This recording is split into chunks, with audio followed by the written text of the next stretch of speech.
Charcot neuropathic or Charcot arthropathy. Pathophysiology is repeated bone and joint trauma due to impaired sensation. Repeated bone and joint trauma due to impaired sensation or proprioception. Diabetes mellitus is the most common cause. Vitamin B12 deficiency and tabes dorsalis, like posterior column disease. Vitamin B12 and tabes dorsalis can cause neuropathic Charcot arthropathy. Clinical manifestation is inflammatory erythema, warmth, edema, minimal bone involvement. Initially, in acute cases, X-ray is often normal, but in chronic cases, there may be bone deformity like subluxation, collapsed arch, stress fracture. There may be neuropathic ulcer, cellulitis, and osteomyelitis. Management is, in acute cases, foot cast to reduce edema and offload weight bearing. Foot cast to reduce edema and offload weight bearing.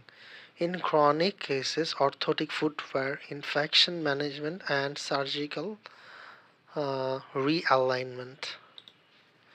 If you want to go through the detailed pathology of neuropathic or Charcot arthropathy, there is impaired sensation and joint proprioception, impaired sensation and joint proprioception, repetitive bone and soft tissue trauma, which causes acute inflammation and vascular changes. There may be increased osteoclast stimulation, thus causing bone resorption. There is bone and ligament destruction. So bone resorption, bone and ligament destruction due to stress, fracture, subluxation and arch collapse. Abnormal weight bearing, there is foot ulcer. Abnormal weight bearing again cause repetitive bone and soft tissue trauma.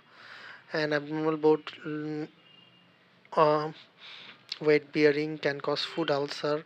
It can cause cellulitis, osteomyelitis, and amputation can happen.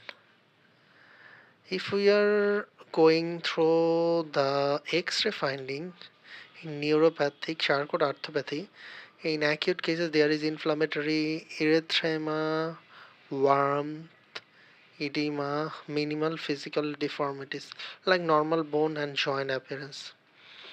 In chronic cases, there is minimal inflammatory findings and significant physical deformities in hind foot and midfoot.